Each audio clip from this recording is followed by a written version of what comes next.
হরে কৃষ্ণ বন্ধুরা, আজকে তোমাদেরকে একাদশী নিয়ে কিছু বলে শোনাবো। তো একাদশীর মহাত্মা একটু পড়ে শোনাবো। একাদশীটা কবে? জ্যৈষ্ঠী মাসের শুক্লপক্ষিয়া একাদশী, নির্জলা পাণ্ডবা নির্জলা একাদশী।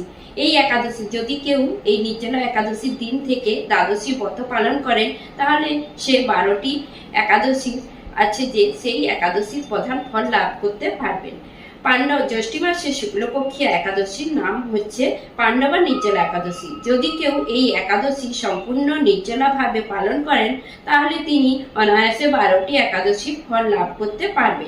প্রতি মাসে 2টি করে একাদশী আছে, বছরে 12টি একাদশী। তার মধ্যে কখনো আমাদের ভুল ত্রুটি হয়ে থাকে, সেই জন্য আমাদের এই জ্যৈষ্ঠ মাসে পাণ্ডবা নির্জলা একাদশীর করা অবশ্যই দরকার। এখন কথা হচ্ছে, আমাদের পক্ষে নির্জলা, সবার পক্ষে নির্জলা একাদশী হয়ে ওঠে না। সেই জন্য আমরা কি করব? অন্য অন্য একাদশীর মতো অনুকল্প প্রসাদ পেতে পারেন, কিন্তু যারা সমবেতী ব্যক্তি আছে তারা নির্জলা রাখতে পারে।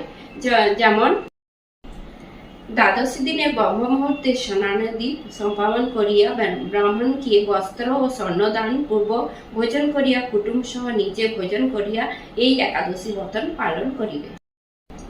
এই ব্রত পালনকারী ব্যক্তিকে মৃত্যুর পরেও স্পর্শ করিতে পারে না, পরন্তু বিষ্ণু দূতগণ সেই বৈষ্ণবকে বিষ্ণুলোকে লইয়া যান।